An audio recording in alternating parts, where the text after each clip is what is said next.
there's a lot going on with all of us and our friends. I feel like, I mean, Jim, you've kind of lived in this space for a while. You were kind of like, you were like the forefather of going independent. It's cool because like next year is the 30th anniversary of my Girl Scouts comics. That's huge. That's what I mean. You were way ahead of the curve. I self-published the very first book when I was like 19 in 1995. So that's amazing. Next year's 30 years. It's hard to believe. It makes me feel so fucking old, but well, you are. So I know. This is the Inkpulp podcast. This is the Inkpulp Politics Show. Not at all. I get so many compliments from people from everything we're doing, from the podcast to the live show, just saying like, this is so refreshing because you're not talking about politics or industry politics or nonsense. It's just positive craft and like how to live as an artist shit. So yeah, cheers to everyone. Cheers. We're like the least qualified to talk about. Well, no one's qualified. The problem is the people talking about it have no qualifications. It's I would highly encourage everyone to just take a break from all news and media for like try a week. I actually have a degree in politics, but Italian ones. So. Yes. Okay. But what's the Mattteo? For the next hour, it's just you. It's just you. It's just you schooling Shawn and I on Italian politics. Like we're like, okay. But to be honest with you, until a few years ago, I was super into like knowing about politics. I wasn't, me too. I wasn't specifically like involved in anything political. But I would like the main part of my working day was listening to political talk show. Mm-hmm. So I would basically know everything. I would listen to anyone, like from the right wing to the left wing. I don't care. Yeah. Yeah. And then a few years ago, it's been like 10 years now. I all of a sudden stopped. Like I realized that it was, I don't know. I stopped enjoying even listening to those. Like it was a waste of my time. Right. Now, do you think what changed? Do you think you hit a point of realization as a professional and as an adult where you're like, this is just noise and it doesn't mean anything? Or did the political landscape change to the point where you're like, I'm out? No, the political landscape didn't change. What changed is the way I saw this programs were structured. Yeah. So sometimes even for like important like subject, very specific subject, maybe where science or other stuff was involved, they would still like invite an expert, but still they will give a lot of time to the politicians who would know basically nothing about that and would just try to push their agenda. Right. So, and the expert who was not used to, public debate, they would bury this guy or lady and they would just talk over them. And at the end, it was just confusion. They wouldn't even listen to each other. It was just team A versus team B. And at the end, like you would, listen to a 3-hour program. And at the end, nothing was, done. Like it was just, I'm going to say this. And the other guy is going to be like, oh, yeah. And then how about this? And there's like, oh, yeah. And what about this? And at the end, it's just me versus you. There's no like 99% of the things they would say, it would be, pointless, right, basically. But was it always like that and you caught onto it, or did it become like that as you were listening to it? It become heavier and heavier. So basically, and this is, I think, one of the main problems, it became close to, like journalism became too close to entertainment, I think. Yeah. And that's exactly a really, really dangerous mixture. Like they should never go hand to end. Like they would. I agree. They should be completely separated. Totally. So at a certain point, there was one specific one where basically whenever someone said something, they would have people clapping for no reason. And sometimes you would see the same person was clapping to both of the people. So it was just entertaining, you know, right, it was just right. to emphasize, like in a whole comedy show, the fake laughs. Right, the laugh track. Basically the same. Yeah, the laugh track. So I think we need a laugh track on the podcast. yeah. Jamie, get to hit it work. up. Get to work, Jamie. So yeah, I think you're right. At the end of the day, it was just a waste of my time. And there was a specific moment in which basically for until a few years ago, our political situation was very similar to yours, meaning it was very bipolar, meaning left, right. Okay. Yeah. And then all of a sudden there was a third party that came out from nowhere. And That's it wasn't what we even need. either left or right. It wasn't even center. It was something else, basically. They basically wanted to clean up everything and start from scratch. They wanted to eliminate. How did that happen? Because that's what we need.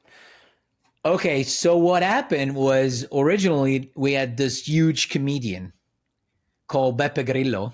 Was huge in theaters, basically the biggest comedian. And he started like 20 years ago talking about, you know, against politicians in general and saying what was wrong in politics and starting proposing new things, like how things should be working. And he started creating this kind of structure that was really, how do you say, like regional. Like they started creating small centers, based on the fact that the citizens were responsible for the city. So they started creating this kind of communication networks, and then they became bigger and bigger and bigger, and they ended up becoming a political party, basically. Did the comedian organize that, or was it just the people heard what he was saying and they went and organized it? Well, he started with the basic idea, and his whole thing was always, okay, I'm the beginning of this thing, but then, you know, you gotta go. You know, you are the ones who gotta. That's a responsible human being. That's a very responsible. Yeah. At the same time, it didn't happen. Like he got. It didn't work. You know, it's at the end of the day, if he was saying it was basically he became a kind of boss, and it became a whole fucking mess. But when that happened and that party became the main party, I was kind of excited because I wanted for once, you know, you would see things changing for a second, and then they became basically like any other party, and now they're a joke like any other party.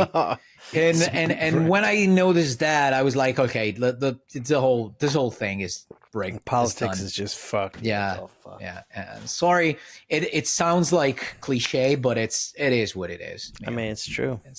It's true.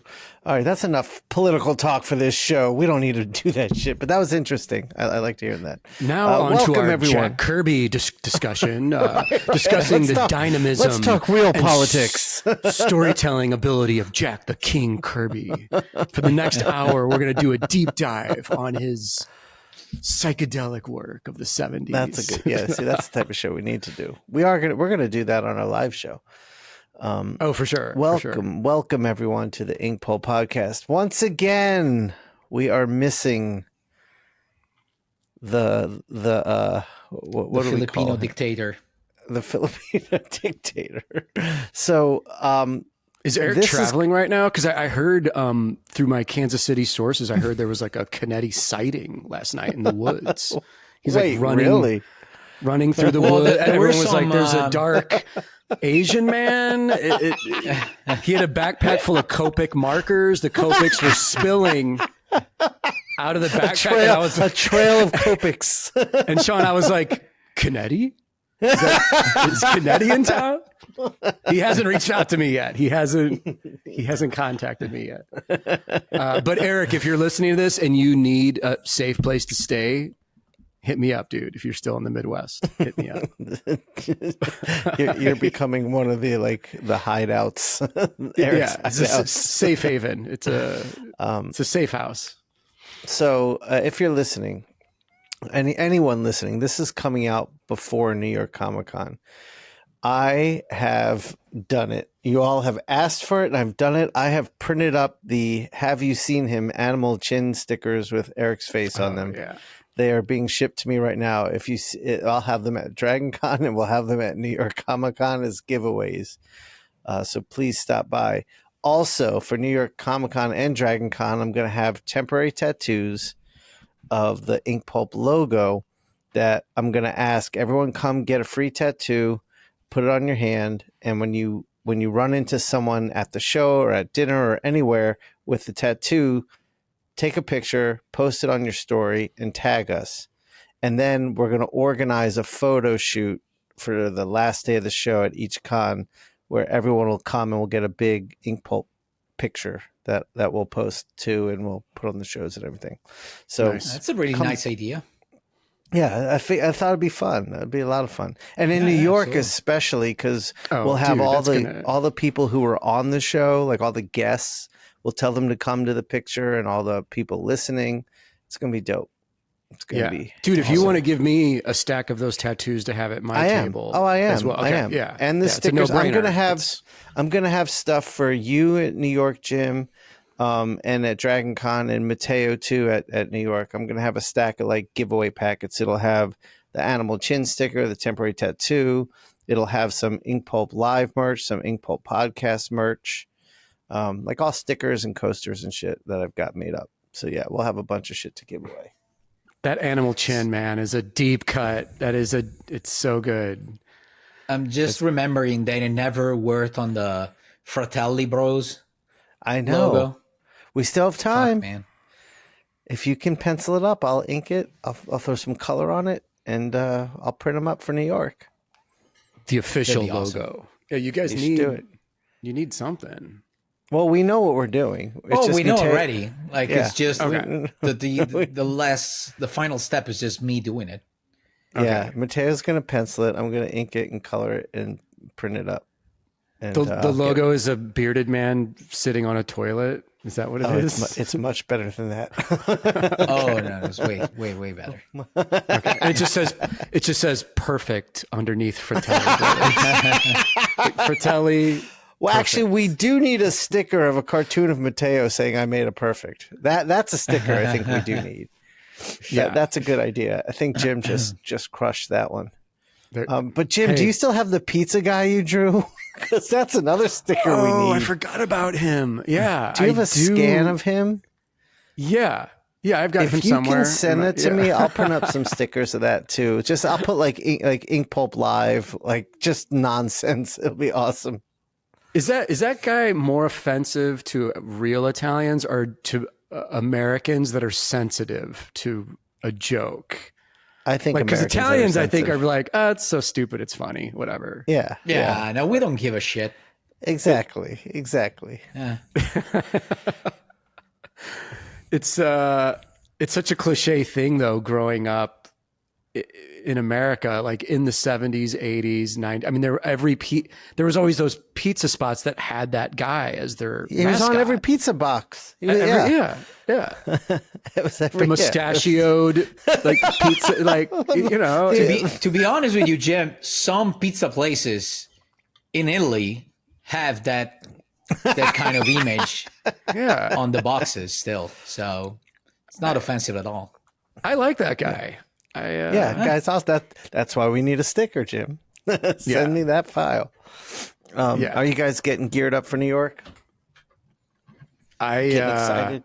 I'm getting geared up for Dragon Con because that hasn't happened yet as of this recording. Right. But yeah, I feel a little unprepared, man. I feel like I've been so busy with stuff that I don't know. Yeah, me too. I'm just showing up with books and original art, and so I'll be there. I'll be at Dragon Con. I'll be at New York. And I'm also doing Maui Comic-Con in early December, which I'm super excited about. Lucky motherfucker, you lucky. So I'm going to Hawaii. When's that? Sorry, I missed when it is. It's the first weekend of December. So 6th, 7th, and 8th, and I'm gonna go for like 12 days, man, and just hang out in Hawaii because I haven't been there in awesome, man. 12 years. And we'll never see Jim again. And you'll never eat him by sharks. He'll disappear into the jungle. Yeah, it's Eric's meeting me out there, and we're forming a secret cult out in Hawaii. And you never see us again. It's like Eric's the leader. That would be amazing. That would be incredible. Yeah. All right. So today I do want to talk about. There's a lot going on with all of us and our friends. I feel like, I mean, Jim, you've kind of lived in this space for a while. You were kind of like you were like the forefather of going independent. But everyone's doing things, from Ramon with Raid to what all of us are doing, what Eric's doing, what Carl and Andy are doing with Lethal Comics, what Wes Craig is doing with his stuff. Just everyone's just going fully independent, and we're starting to create things that kind of cross through each other's worlds. So Ramon's got the magazine being put together that you guys are in, as well as me, called Blitz. That's going to be, from what I understand, a free magazine you can get in comic shops that will be focused on all the types of creators we mentioned, plus more, like Nick Patera and others. It's a very indie focused magazine, but it's kind of Ramon's inspiration was what Wizard was in the 90s for the mainstream world. Ramon wanted to create one for now for the independent world. And there'll be a little instructional section by me. Jim, you're doing a cover on the first issue. Is that correct? Yes. Yeah. And we're doing Mattteo. We're doing a cover as well. Sorry, cool. Jim. Okay. Go ahead. Oh no, all good. Yeah. They're it's cool because like next year is the 30th anniversary of my Girl Scouts comics, and I'm doing a special thing with Image to celebrate that. But Ramon was also smart enough to be like, why don't you draw like a Girl Scout style cover, and we'll also kind of celebrate that, because that's a independent kind of well-known, creator-owned comic. And, 30 years is like a big celebration. That's from huge. the first time. That's what I mean. You were way ahead of the curve. The very first book when I was like 19 in 1995. So that's amazing. Next year's 30 years. It's hard to believe. It makes me feel so fucking old, but well, you are. So. I know. Jim, I do want to give you some applause for that. That is a huge accomplishment. 30 years is no joke. It's bizarre. I mean, you're not going to stop. Mattteo, I know you're only 32 years old. You're a young buck in the game. Yeah, I was 2 when it came out, so. You can't. You can't stop aging, bro. You can't stop it. It's coming for everybody. But he may be the youngest, but he looks the oldest. So we got that going for us. Yeah. What was it? Was it Eric Canetti's? Man. Was it Canetti's mom you were saying? That was like, who are those old guys? Referring to you and Mattteo. Who are the old partners that you have on this podcast? Meanwhile, her son is like 75. Right. To her, any like white guy with a beard is like, it's instantly 60 years old or old man. One of those old white men you're talking to, Eric. Are they your oppressors? But yeah, man, I'm excited about the Blitz, Ramon. Yeah, so are you going to do something for the interior of the magazine too about Girl Scouts? I think so. Okay, I think we're great. doing a little article, or I'm just waiting to hear from him. Perfect. But yeah, man, that kind of stuff is the direction everything needs to go in. Absolutely. And Mattteo, you're going to do something on the interior. I'm gonna be doing the same. I'm gonna be doing the same for my book. There's gonna be I'm gonna be doing the cover for the magazine, and then there's gonna be an article inside. Probably not gonna put interiors. Maybe I'm gonna put like a preview, like the first 5 pages of my book, something like that. But yeah, that's the plan. The problem is that right now I don't know when it's gonna come out, but Right. I know the first issue Ramon is planning for early next year is the first issue. Mm-hmm. And it's a quarter, I think it's quarterly. So the second issue would be like we'll do the winter, the spring, summer, and fall. Gotcha. I think is how it'll go. Okay. Matteo, where are you at with things? We were kind of talking about it before the show started, but are you halfway done right now? I'm basically halfway done because I'm right in the middle of the third issue, and it's 5 issues overall. So more or less at like 90 100 pages in, and the whole thing is like 190 pages. So I'm pretty much halfway through it. But right now on I realized recently, I was talking to Shawn about it, that or maybe not, I don't remember who I was talking about it with, but I got a job offer for the next year, which I said yes to. Yes. And the thing that we're talking about earlier. You and I spoke about this last week, Mattteo. Okay. Yeah. And so that gave me energy on my book, because what I realized, like originally my plan was like, you know what? I want to try and work with no deadlines at all. And it's enjoyable on some parts, but on the other hand, if you have no deadline, you will end up being super fucking slow, because you're gonna keep bribing new, taking on new commitments and stuff, and it's gonna take forever, and at the end I'm not gonna be happy about it because I'm not used to work that way. So having this new, thing that I have to do next year, it gave me some sort of deadlines and stuff. So now I'm working full speed on the book. So I've accelerated a lot over the past few weeks. Sorry. And you're in that groove. You're in that comics making groove, which is I'm not taking new gigs, no nothing. I'm just working on it, and it helps that it's August, because in Italy there's nothing to do now. So even the gym is closed. So I literally have nothing to do. Yeah, it closes for just 2 weeks. Nothing because special, everyone's on vacation. Yeah, because tomorrow is the summer holiday. The 15th of August is basically everything's closed, and usually that's when people go to vacation. Jim, we need to move to Italy. It's in the plan, dude. It's part of a long-term 10-year plan of like, when do we bounce out of America at some point? That's absolutely right. It's absolutely right. It's on my schedule, Shawn. It's on mine too. Low key, when we're in Italy, Steph and I are going to be looking at places, just low key. Like, what about here? What about here? Yeah. Just to see.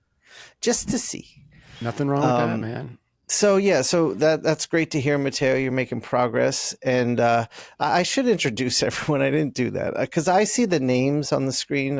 And I forget that the viewers won't see this. So I'm your host, Shawn Crystal, and we've got my brother from another mother, the dumb shark himself, Mattteo Scalera. Hello. That's it. That's the intro. That's the teaser. That hello is everything. In fact, Jamie, I wonder if we should start every episode with that clip. Hello. And then my other brother from another mother, Mr. Jim Mahfood, Girl Scouts creator himself. Happy to be here. Thank you so much. 30 minutes into the episode, we get like the pros that we are. But Jim, you've been hard at work on a book. And I would love for you to tell us about this, because I've seen this. I've been watching it being made. I think it's amazing. I think it's incredible. I think it's the best work I've seen from you. And in the subject matter of what it is, it's the most fun version of that I've seen in a very, very, very long time. So thanks, tell us man. about this. Yeah, I mean, sincerely. I'm going to flex my power with Jamie right now and ask him, Jamie, can you just show the cover right now on screen? Yeah, look at that. Absolutely. I ask and Jamie does it. It's unbelievable. Boom. Anyway, Defective Comics presents Savage Street Vigilante is my crazy one-shot superhero parody comic that I started working on in early April. So about 4 months, 48-page one-shot. And I'm doing this as a Kickstarter that launches October 1st. But if you guys can do me a favor, we have a pre-launch page that's available right now that you can go to, sign up for it. There'll be a link below the video, if that's okay. Jamie, if you could put the link to Jim's pre-launch Kickstarter in the description. And if everyone can please, all you got to do is click on the link and then hit, what does it say? Notify me. Yeah. And the purpose for the pre-launch is just to build hype for the book, but also when you hit notify me, you will get an email on October 1st saying, hey, the book is officially available. You can buy it on Kickstarter. Please support the project, spread the word, that kind of thing. Because honestly, man, like, if this works out as a Kickstarter, this is kind of the direction I really would love to go in with my career as far as comics goes, where I just write and draw whatever I want and I sell it directly to my fans.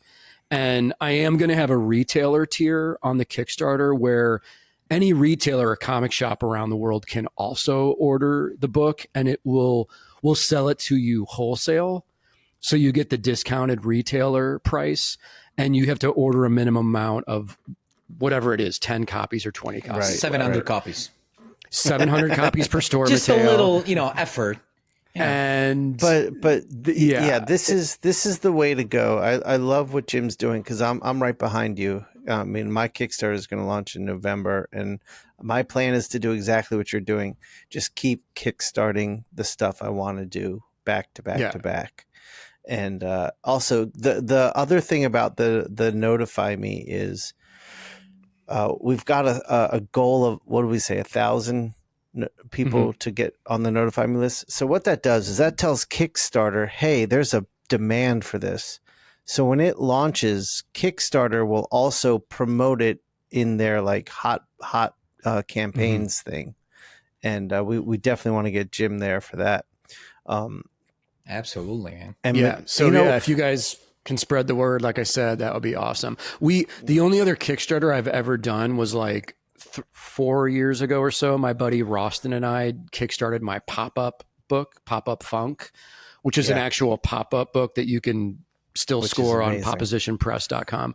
But we got lucky, man, because like in the first week of the launch, we got one of the Kickstarter picks of the week thing. Yeah. So that immediately got us funded. We got fully funded in the first 2 days of our campaign. So the rest of the days, the 28 days or whatever after that, is like you're just building and building the campaign, and it went really well. So, but this is my first attempt at doing a comic book through Kickstarter. And this is all me writing, drawing, doing everything. Justin Stewart, our homeboy, is going to letter the book. And Mike Huddleston is doing this insane variant cover for me. It's gorgeous. I'll send you guys he sent me the finished version this morning, the color version. Oh, I'll send it. I'll send it to you guys when we get off the record. But perfect, dude, it's nuts. It's crazy. So awesome. I'm super excited about the whole thing. You said you're gonna probably have some other variant covers. I've asked one or two pinups. I've asked one or two other artists, but I'm still trying to figure out like what do I want my stretch goals to be, and what do I want to offer as far as all this other stuff goes. So I'm building the campaign right now, but I'm also keeping it pretty minimal, where I'm basically just offering the book, the PDF, a print set, and a signed and drawn on like little custom sketch plate that comes inside the book if you want that. Nice. So, but with Pop-Up Funk, we made like t-shirts, jackets, pins, buttons, patches, like all these tchotchkes and all this shit. And with this, it's kind of like, I really just want to sell the book to people. Yeah, that's what I was about to ask you. Like, what's the politics behind this campaign? Like, are you gonna be? I mean, you already answered, but I'm gonna ask the question anyway. So, are you gonna do a heavy campaign with a lot of products, or keep it minimal? Because generally speaking, the people that do a lot of Kickstarter campaign, they try to add and add and add new stuff, and then you have to unlock specific variant covers and blah blah blah. So plenty of stuff, which to me, especially because I'm planning probably on doing a Kickstarter campaign for my book as well, it's kind of like, do I really want to do it? I'm conflicted internally, because my nature is keep it simple and just do 3 things, but do them well. Okay. That's Mattteo, my head is in the same space as yours. And also, man, so my buddy Ross is helping me manage and run this campaign, and he's doing all the accounting and stuff. And he made a spreadsheet for us where you have to consider, literally everything. Like, what's the cost of printing the book? What's the cost of the bags and boards, the envelopes you're using, the postage, mailing throughout the United States, mailing international. So he created this spreadsheet for us to look at. And also, everything we're offering, you want to be able to mail it in just the same envelope. So you can't do like an 18 by 24 size print, because that's a separate mailing situation. I want everything to be able to go out in like a 9 by 12 mailer. So economically, you have to think about like, how does this all work?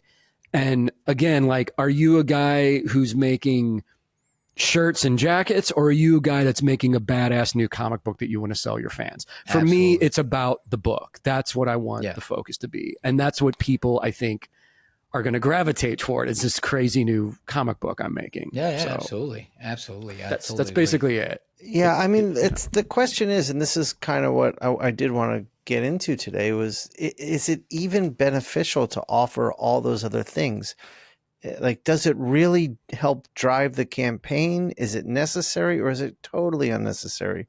Or is it 6 one, half dozen the other? I don't know. I'm curious. And then stretch goals too. Like, I mean, I'm along the line of you. Like, I'm going to have a very simple campaign. It's going to be my book, but I am going to have one very specific stretch goal that's going to be huge. And that's all in my mind. Like that's the goal. But beyond that, I don't think I'm going to have other stretch goals. And as far as like merch and stuff, I maybe I'll make some like a sticker tier where you can get a pack of stickers, but that's easy to throw in. Beyond that, I don't know. Are you going to do like mini prints, Jim? Anything like that? Like that? Yeah. So I have a set. It's 5 prints, and it's like the hot girls of the Defective Comics universe. 5 different prints, but they're all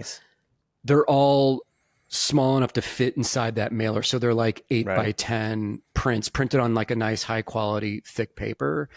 But again, it's like, I don't want to make something that requires different packaging. It all has to fit in this mailer. I don't even know how you can do that. Like, let's say you had a large print that required a tube, and then you had to mail the book. Well, then the shipping. Go ahead, Mattteo. What were you going to say? Well, actually, you made me think about a thing that I was talking about with Jason, our dealer. So we're talking recently, and now he's trying to use a service, which is, I think it's located in China. So basically, what you do, I think they print as well, or I don't know if they manage only logistics. But basically, after the campaign is done, you basically send them the list with all the addresses and name of the people, what they bought on the Kickstarter campaign. And basically, they do all that packaging stuff. So you can even ask for a specific package with your like with your logo on it with a specific color, and they prepare the packages for you with the address and everything already, and they ship to you a full pallet of this pre-made packages with already all the stuff that needs to be inside. So I don't know, Matteo Scalera for this campaign bought the book plus 3 posters and whatever, something else, like 3 stickers and a T-shirt. They make everything in-house, and they just ship to you a pallet full of these packages already pre-made with the names already of the recipient. So you just have to mail them to people. Now I don't know like how pricey this service is, but it's a fucking great service if it works. I think that sounds cool. I think Jason is using it now for for JG Jones. No, for Finch. Dave Finch. For Finch. Yeah. For his Marvel book, I saw that they come with a specific purple essential sequential box, and I think he used that service. So that's awesome. I saw Dave was doing sketches for people who got them in the campaign. I guess Jason's going to have to open those boxes, put the sketch in, and reseal them. Is my guess. Probably, or he's gonna be probably sending 2 packages, like another one attached to the, to the original one. I don't know how he's gonna do it. Yeah, but, I don't know. But yeah, I've got this service. It's amazing. It's amazing. I'm gonna pay my kids. Yes, pack my shit. Yeah. But dude, no, awesome. seriously, that's something I'm gonna be looking to build into my business where, if it goes well with me, I'm going to offer it up to like friends. It's like Mattteo, if you do a Kickstarter and you want stuff shipped, like the people in the United States who buy it, if you want it shipped from the United States, you could send the books to my studio and we could pack it all up here and get it out. If it goes well when I do it, that's like something I could offer. Yeah.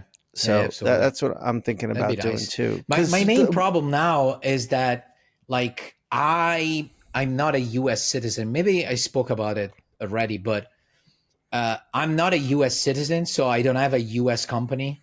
Therefore, I can't run a Kickstarter campaign myself. That's the main. Wait, Kickstarter's only in the U.S.? Well, there's a Kickstarter.it. Oh, but yeah. I didn't even think about that because well, Mattteo, that's an area where maybe my business could help, where you could just put it like in my name, but you do it all, like where you use my business name as the American place that's doing it, if that helps. Okay. Because I could open a U.S. company, but then I will have double taxation, meaning that company will get the money and get taxated on. Is that the right word? Taxated? Yeah. No. Taxed. Okay. Taxed. Sorry. Taxed. And then for that company, I would have to transfer money to here to my account and then pay taxes on that too. So it would be right. So it's a mess. That's why I'm still debating internally if I might want to use like a company, like a publisher that does Kickstarter campaigns or something. Like I got you. Thinking about it. Sure. But I'm open to that idea as well. Yeah. I mean, if it helps you, you're welcome to. I'm welcome. I'd love to help. You've got options for sure. Yeah. So, Andy Belanger is friendly with there's a woman who works at Kickstarter, and she's kind of in charge of, I think it's the comics or the book publishing division. It's one of the two. And he's friendly with her. And I think she usually goes to Dragon Con. So hopefully we can meet her this year, Jim. But she's someone we should be asking these questions to. In fact, maybe we could get her on the show to talk about Kickstarter and how to utilize it. Because she gave Andy a whole bunch of like stuff, like don't launch a Kickstarter this time of year. Launch it this time of year and do this and do this and do this, like all these things that really helped the Lethal Comics campaigns. So I think it'd be good for us to talk to her too. Like Jim, you're launching yours in October, right? Yes. Yeah. Yeah, that's like, I think according to Kickstarter, the best month to launch. Oh, no kidding. That's awesome. Yeah. It all works out perfect because like October's my favorite month of the year because I'm a Halloween. Because I was born in October, horror right? guy. That's why, right? Mattteo was born in October. I'm a huge Mattteo fan. And the book itself is this weird kind of horror comic. Like it's a comedic horror, fucked up, bizarre superhero parody thing. So it's like, oh, October will be the perfect month for this whole thing to take place in, you know? So, it's funny, man, because I got advice from lots of different comic book Kickstarter people, and everyone, unfortunately, says something slightly different. Where I heard people say it doesn't matter what month you launch your book. If your book's great, people will support it. I heard people say don't ever launch during the holidays. People are distracted and spending their money on Christmas gifts, and it's like, well, if someone wants the book, wouldn't they just buy the book? I don't know, but so. It's kind of funny because everyone has a different view on Kickstarter, especially for comics. But for me, it's kind of like you just kind of have to go for it, and you have to figure out your schedule, commit to it, and then just do it. Because I could have postponed this until even next year, but eventually it's like you have to pull the trigger on this. You gotta, Yeah. You know, you don't want to like let it linger. Right. I've let mine linger too long, but I also wasn't really ready. But now I'm going forward right now. It's November 1st. Mine will launch November 1. Once you're prepared, man. Okay. No, go ahead, Jim. Well, my last thing I'll say is once you're prepared, and like bringing my buddy Ross on to help manage my campaign and do the fulfillment and getting that spreadsheet from him that I was telling you guys about, actually physically seeing like, here's the supplies we need to ship everything. Here's the price of everything. Here's the price of estimated postage of what it's going to cost to ship this product out. That really made everything click to me where I was like, okay, so we have all the business of all of this. Now it's just the hype, promoting it. I obviously have to finish making the book. As of this recording, I've got 4 pages left to draw. Justin has to letter that. We can easily do that within 2 months. That's fine. So once you start checking all these things off your list of what you need to do, you're good to go. And then you kind of just have to let the world absorb what's happening and let people know the hype of all of it. You know? Right. Hey, Shawn, you ready for this pre-launch? Is that like a sexual thing? What? No. The pre-launch page for my Kickstarter book called Defective Comics Presents Savage Street Vigilante. Yeah, I'm really ready for that. Yeah. Okay, cool. Because people can hit the link below, sign up to follow the pre-launch page, and then the whole campaign kicks off on October 1st to actually purchase the book. And it's going to be wild, man. I'm excited. Sexually excited? Yes. I think the people are going to get pretty horny about this.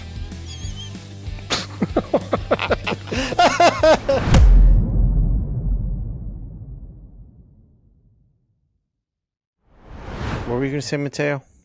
No, I wanted to play devil's advocate for a second. Okay.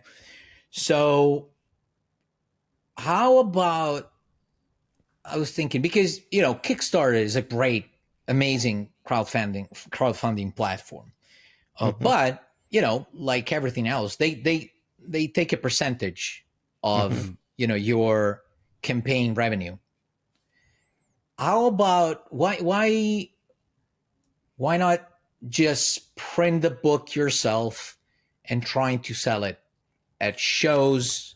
And again, I might know the answer already, but I want to, ask so that we can talk about that as well. My perspective on this is I see Kickstarting as a marketing tool, not necessarily a selling tool.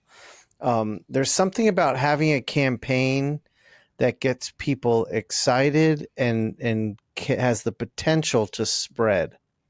And I think if you do it right and you come up with a good Kickstarter campaign and you have a nice little marketing idea behind what you're doing, I think the potential in Kickstarter can be much greater than you just releasing it on your own, because it will reach people who might not know who you are. Yeah. And if you just release it on yourself, you're relying on your fans only as opposed to new fans. That's my perspective. Yeah, gotcha. What Shawn just said.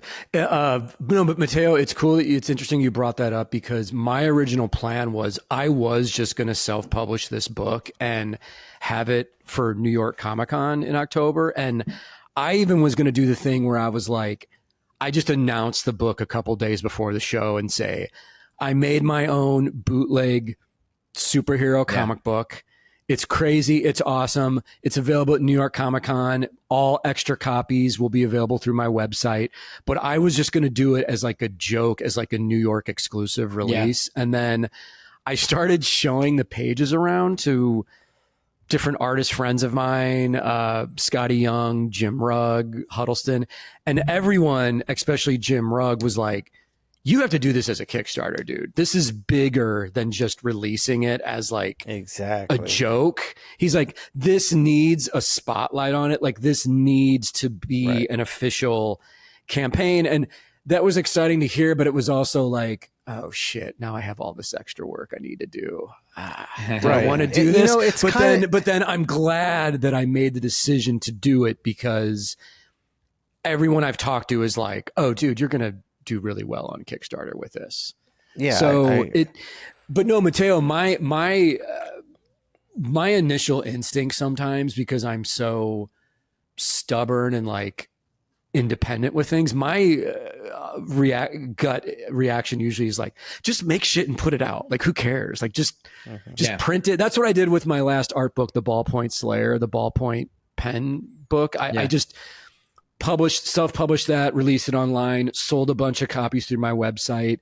I sell it at conventions, and it's done well for me. I've made a profit off of it.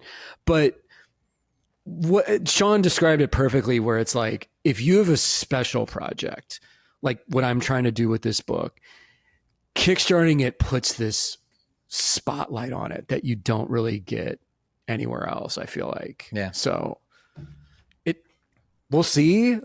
Basically, Mattteo, what I'm saying is, if my Kickstarter fails miserably, it's all Shawn's fault. It's Shawn Crystal's fault. Of course. Like, somehow, basically, I don't know everything. How. It's somehow Shawn's fault. Shawn's like, what? What did I do? Shawn's and his people's fault. Yes. I didn't want to go there. It's always their fault, right? Whatever shits is a fan. Whatever shit is a fan. There's already tension. Fault. There's already tension between my people and his people, if you know what I mean. There's already... We're gonna bring the Middle East to the podcast now. Oh my God. But people are like, by the way, another question I wanted to ask you, Jem. Sorry, Shawn. No, go ahead. So you said that you did a Kickstarter campaign already in the past. Mm-hmm. Aside from this time, make it like cutting the fat, like not having the pins, the jackets, and all that, you know, the fancy stuff around it. Or what are the other things that you think you're gonna be making different from the previous campaign?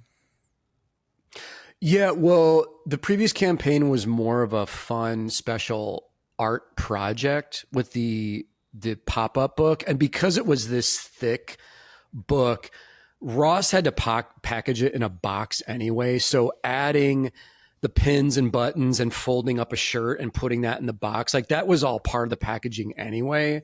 With this, because we're focusing on just a 48-page one-shot comic, and to me, the whole point of the book, the fun part of the book, is the art itself, is the contents of, I made what I think is my best looking, craziest, most badass comic book. That's the focus of what the project and the campaign is. The story's awesome. It's kind of self-explanatory with a nice, fun twist ending, but it's basically, you know, this crazed masked vigilante goes on a rampage and takes out his rogues gallery for the final time. And then we have a twist ending, but it's almost like underground comics filtered through superhero comics. I don't think anything like that has quite been done yet. And the print set, again, it's focusing more on my art, on the visual end of things, where the Pop-Up Funk was this interactive book. Literally, it's interactive. You open it up and the art pops up and it's 3-dimensional. This is more like, this is focusing on me completely unleashed to draw whatever comic book I wanted to draw at this time. Like, I just had to get this out of my system because it's me. It's me having a blast doing a superhero book, which I don't know if any people haven't really seen that yet. Like, I've focused most of my work on like badass girls, whether it's Girl Scouts or Tank Girl or these kind of things. And this is me actually doing muscled superheroes with capes, like beating the shit out of each other, and with a slight horror tinge and a, you know, B-movie VHS 80s grindhouse vibe to it. So totally, for me, the focus is like the work itself. And Mattteo, I just sent you like a preview of it. And yesterday when you responded by saying beautiful pages, I was like, yes. Okay, cool. All right. Mattteo is saying this. Shawn is saying this. Yeah. I got to hit pause here real quick because I saw, like, when you sent that email, because I knew Mattteo, I don't think Mattteo had seen it. And that's why I was suggesting, like, send it to Mattteo. But when I saw Matteo's response, I felt so good seeing the support that we give each other. Like, we're talking about the thing with Ramon, your book, Matteo's book. I love how supportive we are of each other, and to get these emails that are sneak previews of someone's work and your artist buddies freaking out about how good it looks, like, that's awesome. And that was so cool to see, really. So I'm sure, and I knew the minute you saw that email, you were like, fuck yeah. Super inspiring, man. They're great pages, man. I loved it. I remember seeing a couple of things earlier. I don't remember where, but you showed us something. I don't remember when, but yeah, it's fucking beautiful, man. I love it. Thanks. Love it. Yeah. Can't wait for the campaign to start and see what people think of it. Yeah, I'm excited. And it's funny because like I'm doing the book in black and white with like gray tones. So it is an homage to like 80s indie comics, but going back to just straight black and white artwork, I forgot the importance of it.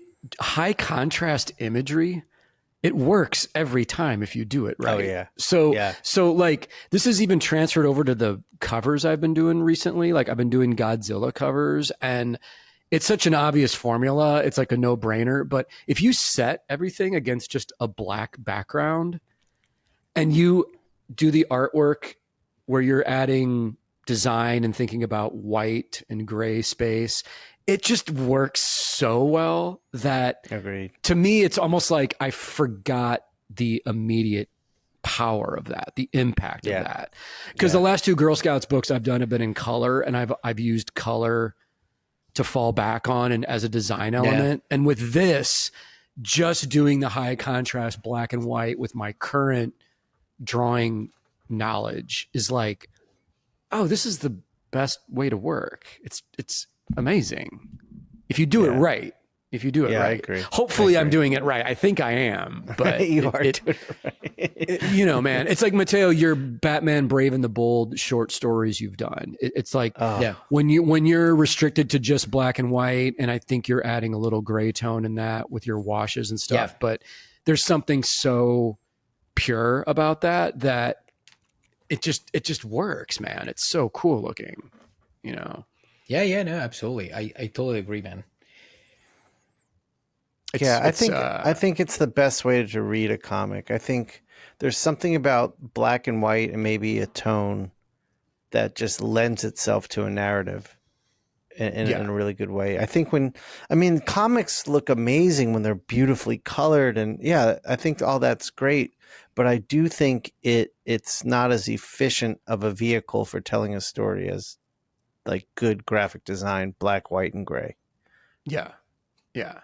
It's also like everything gets shrunk down to that smaller comic book size. And I don't know if it's me getting older, my eyes are going or whatever, but it's like seeing the originals and seeing everyone's original art at conventions and stuff, and then seeing the printed version. It's always like, oh, that's right. It's a smaller thing. So to me, it's like, you might as well make this shit graphic if you can to keep the readability of it. And the worst case scenario is most people in the world are seeing your work now on their phone, and it's that big that they're seeing your imagery at. So that always messes with me too, where I'm like, even at conventions, if people can't afford my originals, I love to have my binders there so people can see the actual 11x17 art, because it always gets a reaction out of people because they're used to seeing it super small. So it's like, no, you want to show people what actually goes into making this work, you know? Yeah. It makes a difference to me. I agree. I totally agree. Are you going to do like a video, at the top of the campaign? There's always a video there. Yes. Yeah. And do you have special plans for what you're going to do with that? Yeah, I have show his dick. 3. I'm going to show my dick. My dick's going to have a cape on it, a black cape. Dude, could you imagine if we launched the campaign with that, and just how quick does it take Kickstarter to red flag something and immediately pull it down and ban you for life? Like, your projects are no longer accepted here. So Shawn and I will fly over there, and we'll do basically what happens in the book. We'll do it with our 3 dicks with capes. Oh my God. So it's 3. Oh my God. Shawn's dick and mine will be the 2 villains, and yours will be the one who's going to win, and they fight each other. My dick has a chainsaw, a little chainsaw that it's holding.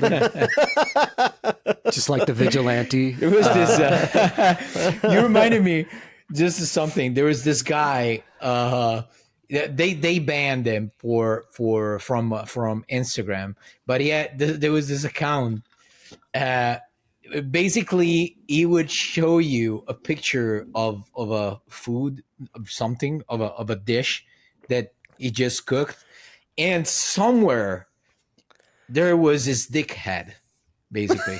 So you basically had a photo with this plate, and on a corner, like under the plate, you would say the head of his dick, or maybe the dick was in his hand or something.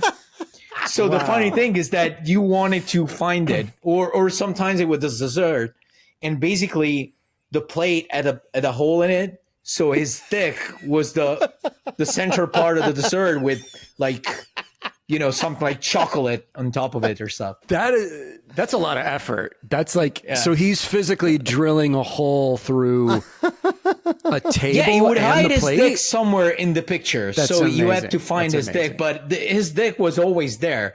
Like, it was incredible. And Matteo took great pleasure in searching for the dick. Yeah, his dick was like Where's Waldo. It was like the Where's Waldo. Yeah, exactly. That was the principle behind it. That's hilarious, man. So yeah, I mean, I'm Shawn, to answer your question, I'm making videos, but the idea of having my dick in it never occurred to me until now. So we'll see. That's why we're here. To great minds passing give me these around ideas. Yeah. Good inspiration. I mean, yeah. You can decide. You're about to decide now if you want to be a comic book pioneer and change forever the fate of comic books. Yes. Or maybe die in poverty because you've been canceled. Oh my God. You have to pick. All that effort It for could the be book from now on. It could become a great idea or a really terrible idea. Oh my God. It's up to you if you want to take the chance or not. Or die in poverty from being canceled. That's awesome. Wow. Yeah, that's a whole other level of promoting. But if word of mouth spread about that, it could become like a legendary thing. It's like, it could be. You see the thing is entering his brain. He started to work. This is the last thing I'll say about it if we're running out of time, but that's the other thing you'll find when you do a Kickstarter is that everyone you talk to has an idea for what you should do. Right. And some of the ideas are great. Some of them are terrible, but every artist I've hung out with and talked to, when I tell them my idea and what I'm going to do for the Kickstarter, they all have something where they're like, well, you know what else you could do? And it's like, oh shit, here we go. And some of them, like I said, are great ideas. Some are terrible, but you have to like listen to everyone's I'm ideas. Sorry. I'm guilty of telling you that shit too. No. But it's just funny because it's like, well, what do you really want to do and how do you want to manage all this? Yeah. And how much work? I mean, I think, do you want to set up for yourself is what it is. And I think when artists hears like another artist is doing Kickstarter, it triggers something in them like, well, if I was doing it, what would I do? Because I'm going to do a Kickstarter, and it's just ideas just start flowing and getting spit around. But you're right. You've got your vision, Jim. You know what you want, and you've got to stick to it. Definitely. Yeah. But also, so guys, go ahead. Just say one last thing. The exciting thing about this, though, is this is hopefully just a first Kickstarter of many. So because I'm just sort of offering the book and a print set, I can keep it minimal and see how well it does. And if it does well, when I do a second Kickstarter for the next Defective Comics book I want to do, because I want to do a series of these superhero parody books. For the second one, I can add other things. I can get bigger with it. So this first one is basically just a test to me to just see what do people want, how are people going to respond, and how well do we do. Yeah, so, absolutely. Makes sense. Great. Mattteo, what were you saying, man? I'm sorry.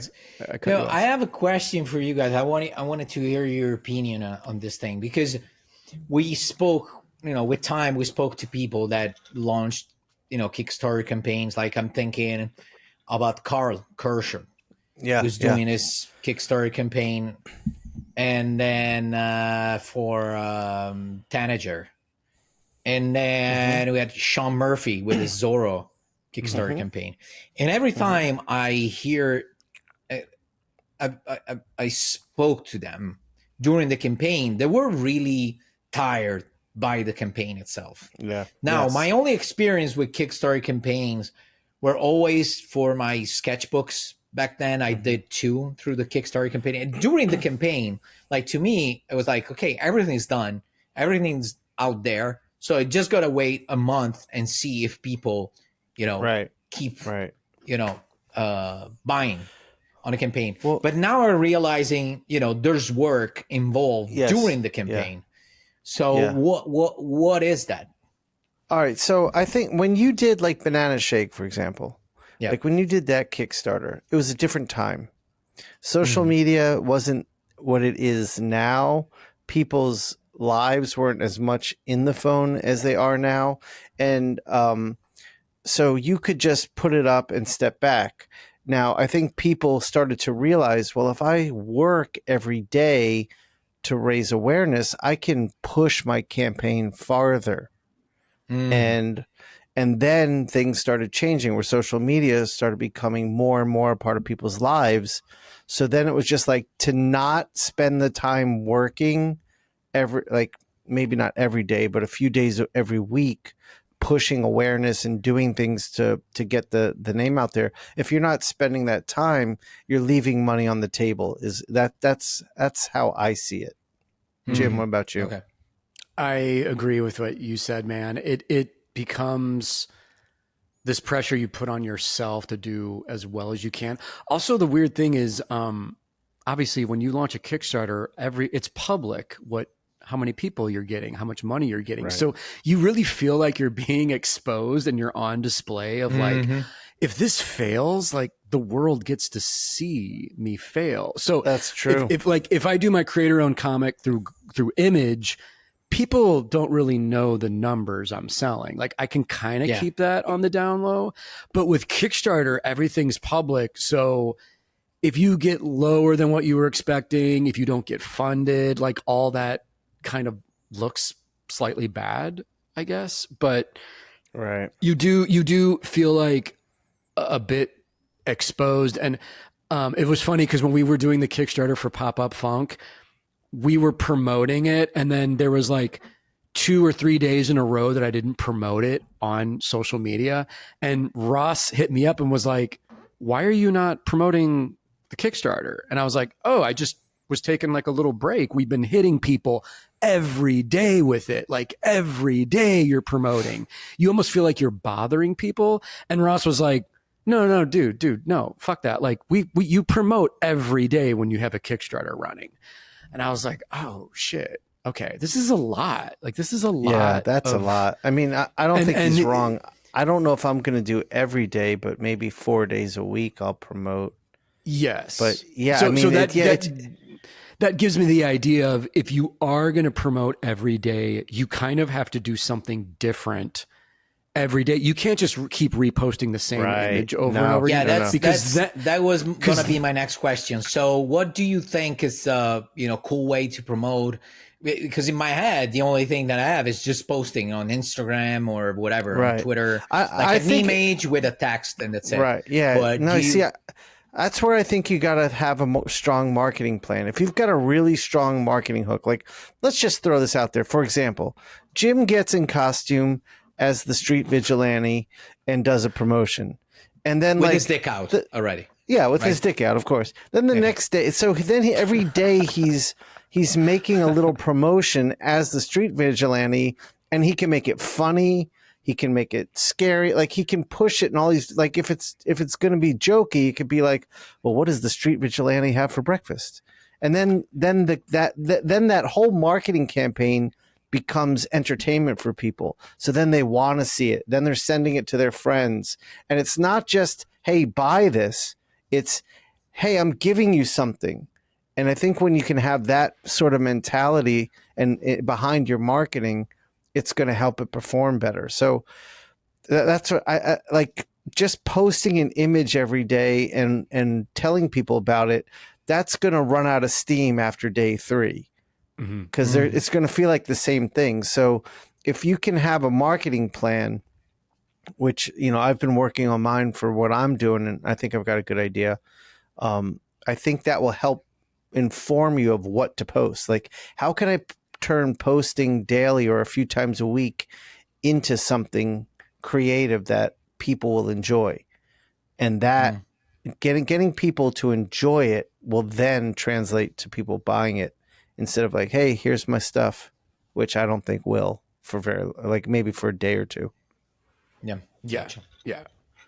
I have a secret plan, but I don't want to reveal it here because I don't want anybody to steal my idea. But people will know once the Kickstarter launches. But I have a secret plan of like, I can do this as a daily promotion, and it'll be different every day, and it'll be funny, and people will want to follow it. Perfect. So, and look, we've got this vehicle here, like with the podcast and the live show, with like everything we're doing on YouTube. And we can turn it into reels. We've got Jamie to put stuff together. Like we've got like a team that we can use to really, we're like a hydra with multiple heads. Like we can do shit. Yes. Yeah. It's important, man. You have to literally promote on like every avenue, and then the community we've started with indie comics kids and aspiring artists on like Inkpulp Live.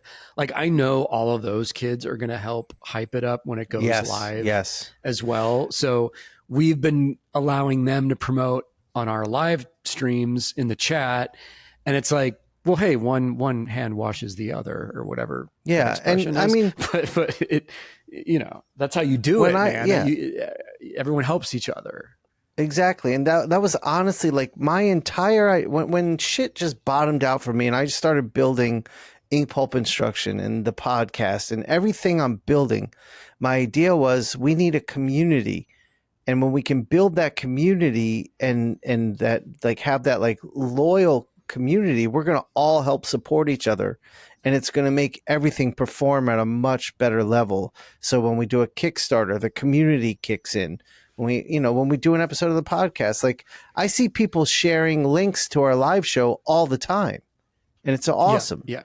It's like the community is working. So like all this stuff I've spent this time putting together and you guys with me, it's starting to work. So I think like that all ties into the marketing too. Definitely, man. Yep. It all adds up for sure. It all adds up. You know what we should do when it's out? We should do a live drawing section, the ones that you do, and I want to be participating, and we all draw the vigilante. Oh, let's do it. That would be incredible. Let's do that. I'm gonna hold you to that, Mattteo. Now that you said that, if that's cool, I'm gonna hold you to that. If you can do it, I'm thinking. Okay, are you launching in October? October 1st. So anytime. October 1st. So actually, when are you leaving for New York? New York. I was just gonna say, when are you getting to New York? On the 16th. Okay, and leaving on the. But don't forget, we're also staying Monday. We could do a Monday afternoon live show from our hotel. But that's Matteo's birthday. Do you want to? You don't want to be stuck doing this on your birthday, do you? Oh, fuck that. Who cares? I mean, dude, well, we can go get breakfast, do a live show, be done with that in an hour and a half, and then go enjoy the day. I'm gonna plan a really nice night for us in New York that night. That's the 21st of October, right, Mattteo? That's your birthday? Yeah. Okay. We can actually. I mean, we don't have to do it in the morning. What's the best time to do it in order to gain viewership? Since it's live, we've been doing it in the evening. You know what we could do? We could do it Sunday evening. Like, I know we're going to be wiped out from the con, but we could just do an hour-long live drawing from the hotel after the con, and then go have a nice dinner and call it a night. Because that might be good. But then again, is that going to... Sunday... let me ask you guys this real quick. This. Shawn, we had scheduled on October 2nd, Wednesday, an Inkpulp Live. The campaign launches the day before on the 1st. Could we just do it on the 2nd of October because we're live streaming anyway? Or Mattteo, you'll be asleep. The problem is that I never tried with my equipment. I never tried to do a live one. So, the only thing that scares me is that. Well, we could do a test. We'd have to do a test. But yeah. Well, here's the thing. We could do it the 2nd, that Wednesday. We'd have to do it in the morning so Mattteo could do it, which is fine. Like if we did it Wednesday. I think Sunday during the con might be bad because everyone's going to be at the con, or a lot of people are, and that could hurt our viewership.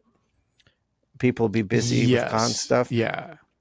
So that Wednesday before, it might be good because everyone's going to be packing for the con, and they could have us on while they're packing. Well, the Wednesday before, I'm leaving for New York. Oh, right. Yeah, I'll be in. Wait, no. The week before, Mattteo. Not the. That's right. It's the week before, not the day before the con. The week before. Oh, the 9th. No, 2 weeks before. Oh, you want to do the 9th? Was it the 9th, Jim? Well, there's the 2nd, which is a Wednesday night, and then the 9th. And the 9th is Jamie's birthday. Okay, we could do it for Jamie's birthday. So the Jamie birthday Savage Street Vigilante drawing Kickstarter launch show. But Shawn, you and I are going to do a show on the 2nd either way, if you're cool with that, because that's to celebrate the official launch. Yeah, of course. Okay. Yeah, of course. We've already settled on those dates, right? Yes. Yeah. Locked in. That's cool. Yeah, totally. So, Mattteo, I'm down to do the 9th. That'd be fun. Or another thing we could do instead of your live show, we could do like a recorded episode with us drawing we could do that too. And then you know what? It comes out as a Inkpulp podcast. That's true. And comes out on that week. That's true. You know what, guys? Let's when we're done here, let's figure this out. We don't need to figure this out. Yeah. Like in the podcast. I did have one. I needed some advice. Yeah, I think this last 5-10 minutes of the podcast have been super boring. I'm realizing now. Probably as we're all looking at our calendars, I'm like, what are we doing? It's just us looking at our phones. We got a little bit too comfortable with the podcast. We forgot we were on a show. Yeah. Well, we can have Jamie cut this whole thing No, I think it's good. I think it's funny. It's funny, and plus it helps. It helps promote Jim's thing. So some let's behind the keep it. scenes Inkpulp podcast. This is what happens Very when you don't boring have behind Eric. the scenes. When you don't have Eric running the show, the dum-dums can get ahead of themselves. Pure chaos. But okay, to bring it back. I wanted some advice. So I'm currently transitioning into. Yeah. Okay. Well, thank you for spoiling it, Mattteo. This is going to be my big announcement.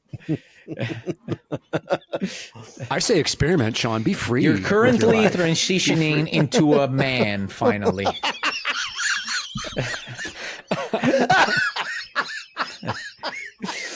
I'm trying to grow some balls. Oh shit! You got me with that one. Oh man, that's good. Oh my god, I'm actually tearing up. That was so good. Yeah. Okay. So I'm transitioning to a point where I'm going to be tattooing to support myself, and I figure I'm hoping that, let's say I could work 3 days a week tattooing, and I'll make more than I've ever made. And I'll financially be okay. So that frees up my time. And that's which is what I want, so I can work on my own comics. But then part of me is like, well, maybe I should have a monthly cover gig to keep myself on the shelf or in the game, as they say. But if I do that, that's going to really eat into my ability to work on my own comics. So do you think it's necessary that I be thinking about staying on the shelf while I'm working on my stuff? It really depends on the goal that you have. If the goal is just to enjoy yourself and doing your book and that's it, there's no problem. But not being on the shelves affects your popularity, if we want to call it that way. Right. I see the difference when I'm in, and I saw it in other people as well. We had a guy in our team in an essential sequential group.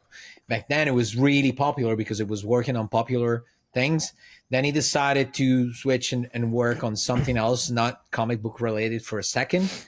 And his numbers dropped immediately at shows. You could see he had a full commission list, 20 commissions, and then all of a sudden 1 or 2 commissions, per show. Whoa. So and if I'm gonna be say kickstarting my own book, is me not being on the shelves frequently gonna hurt that campaign eventually?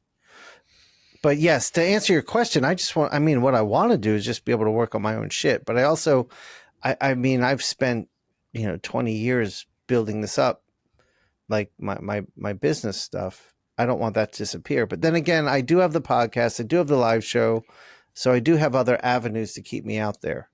Yeah. But also I hope you don't take offense with this, but I'm just describing reality. You haven't been having a lot of stuff on the shelves. No, I haven't had anything on the shelf in years. So, it's not gonna, one thing is that if you've been working on Batman over the last 3 years or Batman or whatever, having your name being present a lot on the shelves over the past few years, and then all of a sudden you're not going to be on the shelves. But, well, the reason I'm asking, because I actually am going to be on the shelves for the first time in forever in October, and I'm wondering, do I need to keep that consistent? That's what I'm thinking about. Unless you're planning, and this is just my opinion, so take everything I'm saying with a grain of salt. That's why I'm asking. But unless you're talking about a huge difference, but if it's not going to affect things that much, Yeah, one thing is that, I'm gonna be having my name on 10 titles all of a sudden.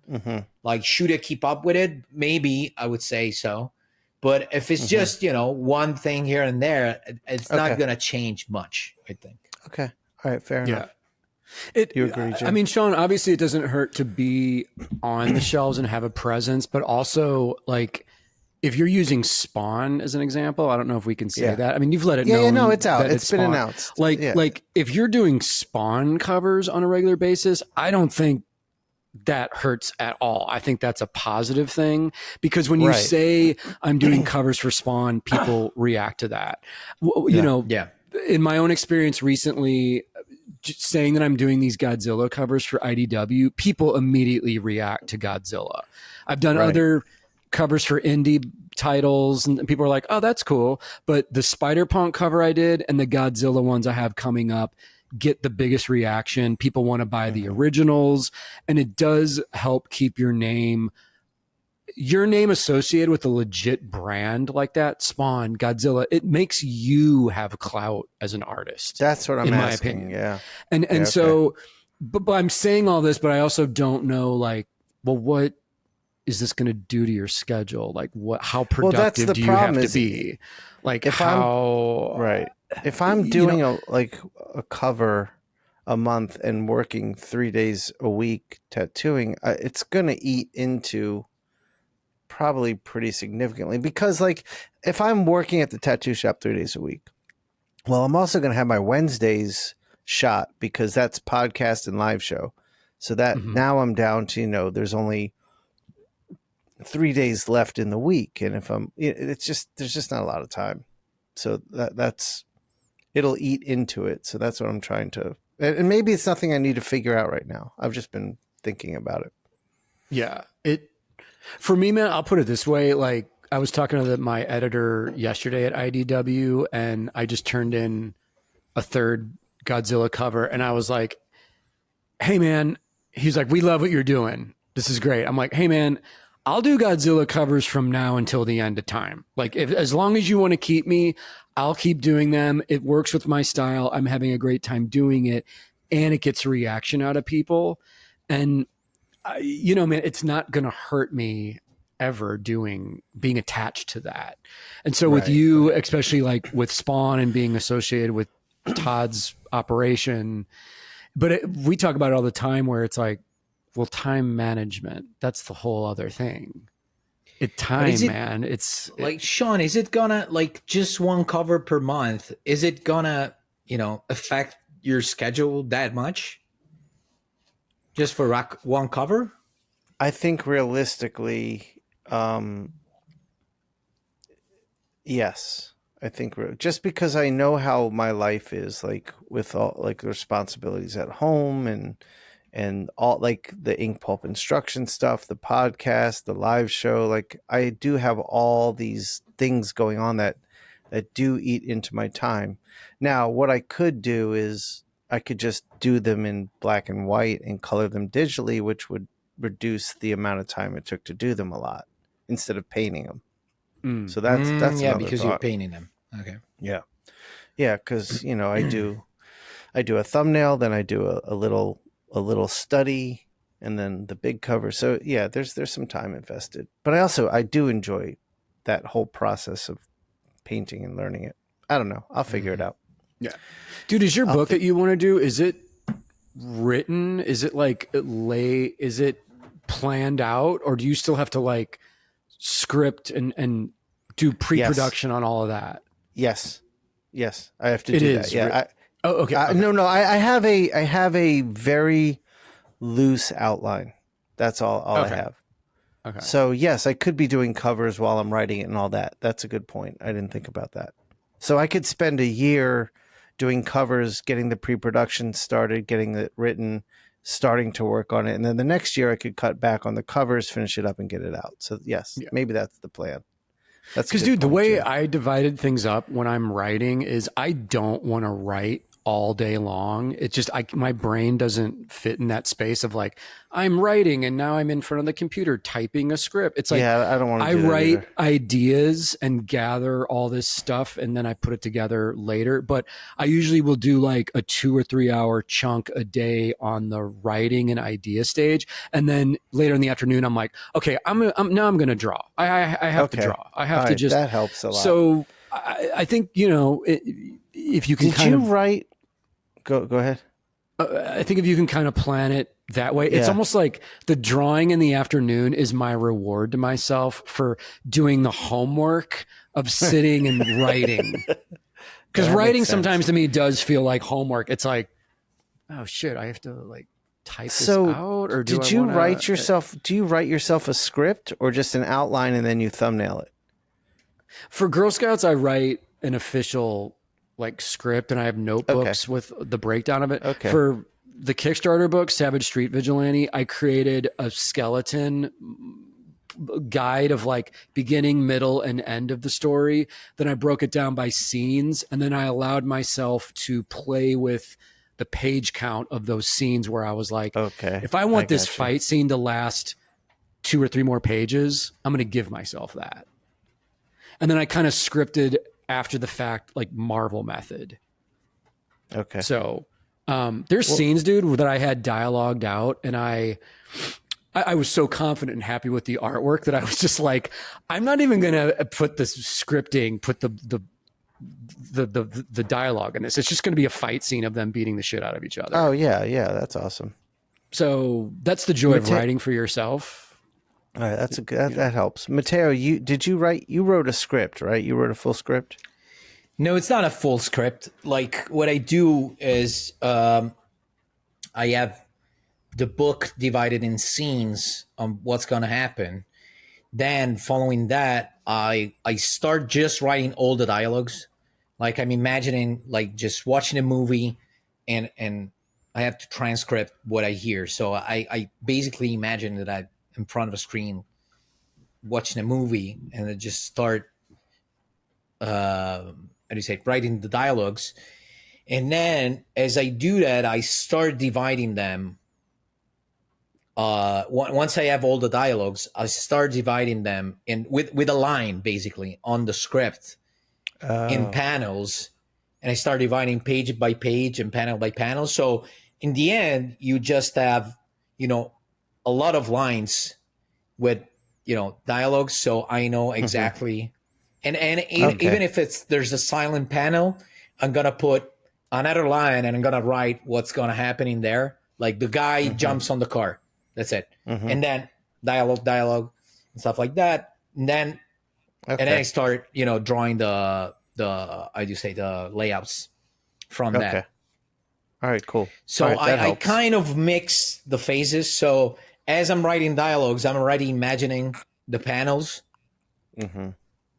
So I skip. I don't have to write down everything that happens on the script. Basically. All right, great. Nice. All right, well, thank you, fellas. And I think we've done it. I think we've done it. We did it. Oh, I've got this GIF now of Mattteo saying bye-bye. You saw the GIF, right, Mattteo? Did we talk about this yet? Yep. Yeah. And Jim, I think I sent it to you. Did you see it?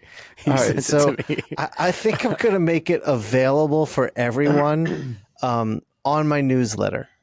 So guys, so right now, when this comes out, my site will be up. Right now it's up for a soft launch. September 1st, it'll be fully up and operational. So awesome. Go to inkpulp.tv and sign up for my newsletter. There'll be a little pop-up window. Just pop your email in there. Join the community, because we're going to have message boards where we can talk about the podcast, talk about the live show, and all sorts of other things. And if you join the community, then you'll have the ability to join in on those posts. So sign up for the newsletter, and that in turn, you'll create a password and join the community. I'm going to, in one of my newsletters, I'm going to give away that Mattteo GIF so we can all use it on social media. And what is that GIF, Mattteo? Why don't you sign us off and show us what that before GIF you do is? that, Mattteo, can I say something real quick? Can I say something? Go ahead. You guys, thank you so much for having me as a guest. Eric, if you're lost in the woods by me, reach out to me, brother. I got you. I got a word for Eric as well. Eric, fuck you. And also, guys, Inkpulp Live on YouTube, Trash Movie Bonanza on YouTube, and link below for Savage Street Vigilante Kickstarter pre-launch. Thank you so much. Yes, please sign up for Jim's pre-launch. And Mattteo, take us out.